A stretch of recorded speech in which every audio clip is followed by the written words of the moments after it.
हमारी जिंदगी में जो कुछ भी होता है वो हमारे जन्म से पहले ही लिखा हुआ होता है। ये बात हम सब अच्छी तरह जानते हैं कि हमारी जिंदगी में हर एक चीज पहले से तय है। हमारी शादी कब होगी, किससे होगी, ये भी तय है। हम जिंदगी में कितना अमीर बनेंगे, कितना गरीब बनेंगे, ये भी तय है। इस दुनिया में 99% चीजें पहले से तय है। मन में कभी कभी सवाल आता है कि जब सब कुछ पहले से तय है तो हम कर्म क्यों करें, क्यों करें हम कर्म।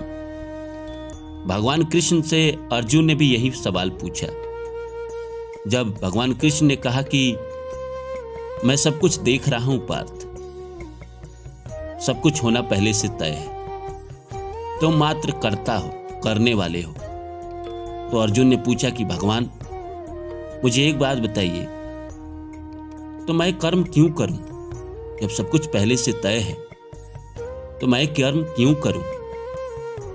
तो भगवान कृष्ण ने उत्तर दिया कि तुम्हें क्या लगता है पार्थ, तुम कर्म नहीं करोगे, या तो तुम कर्म करने का कर्म करोगे या नहीं करने का कर्म करोगे, या तो तुम आराम से बैठोगे कि हम कुछ ना करेंगे। तो क्या आराम से बैठने में एफर्ट नहीं जा रहा है, एनर्जी नहीं लग रही है, वो भी तो एक कर्म ही है ना। या तो तुम भोजन करोगे या नहीं करोगे। भोजन करोगे तो भी ये एक कर्म है, नहीं करोगे तो भी ये एक कर्म है। या तो तुम किसी से बात करोगे या ना करोगे। बात करने का भी एक कर्म है, ना करने का भी एक कर्म है। या तो आप कर्म कर सकते हैं या आप कर्म नहीं कर सकते हैं। आप कर्म करेंगे वो भी एक कर्म है, ना करना भी एक कर्म ही है। तो इस संसार में ऐसा हो ही ना सकता है कि इस दुनिया में कोई आया हो और कर्म ना करे।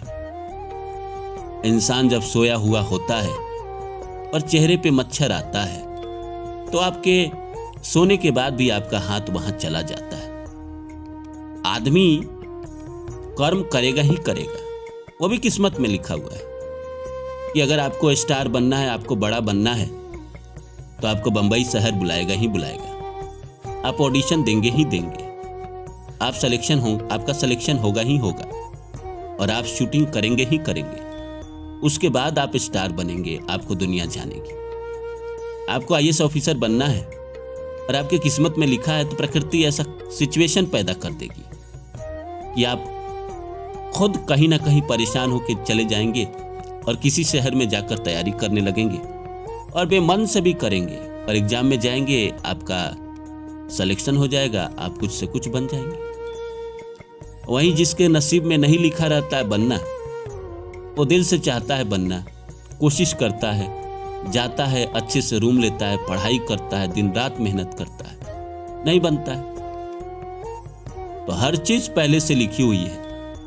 तो मन में आता है कि हम कर्म क्यों करें, लेकिन ऐसा तो हो ही नहीं सकता कि हम कर्म ना करें, क्योंकि कर्म ना करने का भी एक कर्म ही है। या तो हम नींद से सो सकते हैं या जाग सकते हैं, या तो सोने का कर्म करेंगे या जागने का कर्म करेंगे। आप लोग मुझे कमेंट करके बताइए कि ऐसा हो सकता है कि कर्म इंसान ना करे। सब कुछ पहले से लिखा हुआ है, पर क्या इंसान कर्म ना कर सकता है? देखिए, आप एक बात समझिए कि आप इस संसार में जन्म लेके आते हैं तो जन्म आपके हाथ में नहीं है, और जब इस संसार से आप जाएंगे तो मौत भी आपके हाथ में नहीं है। कहाँ जन्म लेंगे, कैसे घर में जन्म लेंगे, किस परिवार में जन्म लेंगे, माता पिता कैसे होंगे, अमीर होंगे, गरीब होंगे, पढ़े लिखे होंगे, अशिक्षित होंगे, अंबानी के घर जन्म लेंगे कि रिक्शा वाले के घर जन्म लेंगे, ये हमारे हाथों में नहीं है। और जब हम मरेंगे तो भी हमारे हाथों में नहीं है। कहाँ मरेंगे, बीमारी से मरेंगे, एक्सीडेंट से मरेंगे, ट्रक से कुचल के मरेंगे, हॉस्पिटल में मरेंगे, आराम की नींद में मरेंगे, या रात में सोए सुबह जगे ही ना, ये भी हमारे हाथों में नहीं है। तो जिस चीज का शुरुआत आपके हाथ में ना हो, अंत आपके हाथ में ना हो, वो बीच का सफर आपके हाथों में कैसा है? आपके हाथों में कैसे आ सकता है बताइए ना। बीच का सफर आपके हाथों में नहीं है। वो हमारी नियति पहले से लिखी हुई है कि हाँ, हमें डॉक्टर बनना है, हमें इंजीनियर बनना है, हमें शराब पीना है, हमें लड़कीबाजी करना है, या हमें प्यार करना है, हमें शादी करना है, हमें बच्चा पैदा करना है, हमें स्टार बनना है, हमें नौकरी करना है, हमें पैसा कमाना है। कितना पैसा कमाएंगे, कम कमाएंगे, ज्यादा कमाएंगे, ये सब पहले से तय है। हम ऐसा हो ही नहीं सकता कि कर्म ना करें। हमारा मन कितना भी कुछ कह ले कि भाई हमारे किस्मत में अगर नहीं लिखा हुआ है नौकरी करना, तो मैं कितना भी कोशिश करूं तो मैं नहीं कर पाऊंगा।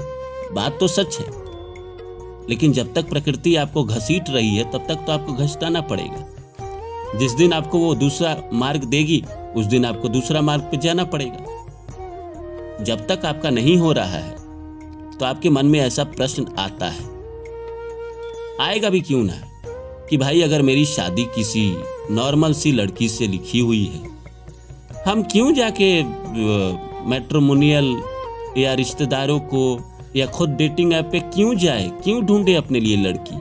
जब हमारे किस्मत में लिखी हुई है कि 35 साल में शादी होगी, तो हम क्यों इतना परेशान हो। आज दरअसल यही है दोस्त। इसी को तो भगवान कृष्ण ने साक्षी भाव कहा है। जो इंसान इसको समझ गया वो इस संसार का राजा है। राजा है भाई साहब, राजा। जिस इंसान ने यह मान लिया कि सब कुछ पहले से तय है, मुझे छटपटाने की कोई जरूरत नहीं, वो इंसान इस धरती पे होते हुए भी राजा है। मैंने कहा ना कि भाई इस दुनिया में जो कुछ भी होता है ईश्वर की मर्जी से होता है। अगर आपके शरीर में खरोच आया है वो भी ईश्वर की मर्जी से आया है। आप उसको एक्सेप्ट नहीं करते हैं तभी आपको ज्यादा परेशानी होता है, ज्यादा दुख होता है। किसी से आप प्यार करते हो और आपके किस्मत में उससे शादी होना ना लिखा हो और वो आपकी जिंदगी से चली जाती है या चला जाता है, कितना छटपटाते हैं आप। उस छटपटाने का कोई रिजल्ट होता है?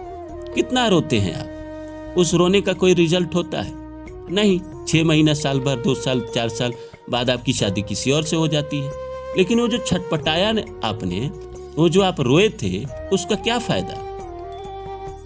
वहीं अगर आपको पता होता कि ये हमारे किस्मत में होना ही था, पहले से लिखा हुआ था, तो कोई जब आपको छोड़ के जाता आप खुशी से जाने देते। आपको ये समझ में आता, ओ भगवान ने इसको मेरी किस्मत में नहीं लिखा है, जाने दो, कोई गम की बात नहीं। पर मोह नहीं छूटता ना इंसान का। इंसान सब कुछ जानते हुए भी मोह कर बैठता है। किसको नहीं पता है कि धन का घमंड करना बुरा है? किसको नहीं पता जवानी का घमंड करना बुरा है? किसको नहीं पता सुंदरता का घमंड करना बुरा है? किसको नहीं पता कि ये सब ईश्वर की देन है, आज नहीं तो कल छिन जाएगी? किसको ना पता कि हम धन लेके ना आए हैं ना लेके जाएंगे? किसको ना पता कि सुंदरता लेके ना हम आए हैं ना जाएंगे? लेकिन लोग इस पे घमंड करते हैं अज्ञानतावश सब करते हैं। अगर उनको ज्ञान हो जाए तो वो साक्षी भाव में जीने लगेंगे। ना वो सुख में सुखी होंगे, ना वो दुख में दुखी होंगे। अगर उनके जीवन में बहुत परेशानी भी आ गई तो भी वो विचलित नहीं होंगे। अगर बहुत दुख भी आ गया तो भी वो विचलित नहीं होंगे। क्योंकि देखिए, दुनिया का एक नियम है कि हमारी जिंदगी में सब कुछ पहले से लिखा हुआ है, तो सुख भी लिखा हुआ है, दुख भी लिखा हुआ है। अगर दुख चल रहा है तो सुख कहीं रास्ते में होगा, आता ही होगा, वो आएगा ही, आज नहीं तो कल। और सुख चल रहा है तो भाई साहब दुख भी आता होगा कहीं ना कहीं से। इसलिए ज्यादा दुख में बावला ना हो जाए और सुख में पागल ना हो जाए। आराम से जिए और ये माने कि हमारी जिंदगी में सब कुछ पहले से तय है। अगर हमसे कोई चीज छूट रहा है तो जाने दे। अशोचा नानुवश तम प्रज्ञावादांश भाष्य गतासु नगतासु नानु सुचंतिता पंडिता। हाँ पार्थ, जो चला गया सो चला गया पार्थ, और ज्ञानी तो ना आगत के लिए शोक करे और नहीं विगत के लिए। तुम्हारी शली तो ज्ञानियों की ही है, पर शोक तुम मूर्खों की तरह कर रहे हो। इसीलिए हम ये बात सोचते हैं कि हमारी जिंदगी में सब कुछ तय है तो हम कर्म क्यों करें। वो हमें करना ही पड़ेगा, क्योंकि वो भी तय है कि आपको ये कर्म से गुजरना पड़ेगा, आपको इन दुखों से गुजरना पड़ेगा, तब जाके आपकी जिंदगी में सुख आएंगे।